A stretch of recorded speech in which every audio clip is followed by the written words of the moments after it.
Police তার কি সন্তান নাই? কি করে তার স্টিকারে টিপ পড়লো আবু সাইদের বুকের গুলিতে, বুকে গুলি মারা? প্রিয় ভাইরা, আমি একজন স্বাধীনতা যোদ্ধা। আমি এই প্রেস ক্লাবের কাছে চিৎকার দিয়ে বলে যেতে চাই, যতদিন পর্যন্ত আমার নিঃশ্বাস থাকবে ততদিন আপনার বিরুদ্ধে কথা বলে যাব। কারণ পাকিস্তান থেকে স্বাধীনতা এনেছি আপনার দিল্লির শাসন নেওয়ার জন্য নয়। দিল্লি আপনাকে 2014 সালে ইলেকশন করার জন্য সকল সহযোগিতা করে। 2018 সালে আমি প্রার্থী ছিলাম, একদিনের জন্য আমি আমার ঘর থেকে বেরোতে পারি নাই। 2024 সালের 7 জানুয়ারির নির্বাচন, ভাইয়ের নির্বাচন, কোন সাংবাদিক কথা বলতে পারে? যমুনা টিভি 2024 সালে 3 সেকেন্ড যখন আপনার ভোট ডাকাতির কথা বলছিল, তখন আপনি তার সার্কুলেশন, তার প্রচার বন্ধ করে দিয়েছেন। 26 যমুনা টিভি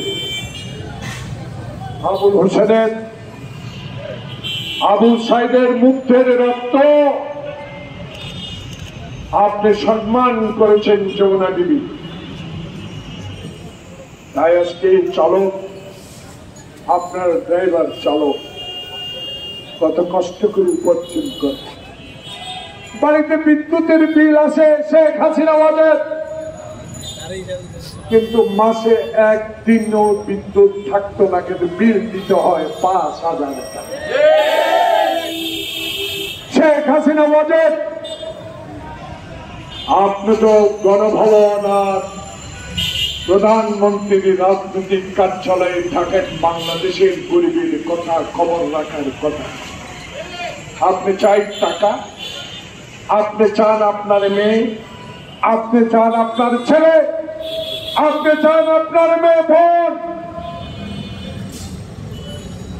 তাই তো বাংলাদেশ থেকে আপনাকে পালিয়ে যেতে হলো। ভাইরা, এখন কথা দিতে হবে। রাজনীতি করি মানুষের জন্য। কি করে রে ভাই একজন লোকের 75,000 কোটি টাকা থাকে এই গরিব দেশে? কি করে ভাই আমির হোসেন আবুরের বাড়িতে 10 কোটি টাকা পাওয়া যায়? কি করে ভাই একজন সংসদ সদস্যের বাড়িতে 1000 কোটি টাকা পাওয়া যায়? এই দুপুরে এই জোহরের নামাজের আগে আমি 5 বার এমপি যদি হিসাবে নেন, আমার একটা বাড়ি ঢাকা শহরে নাই, সব জীবন যাপন করে। আর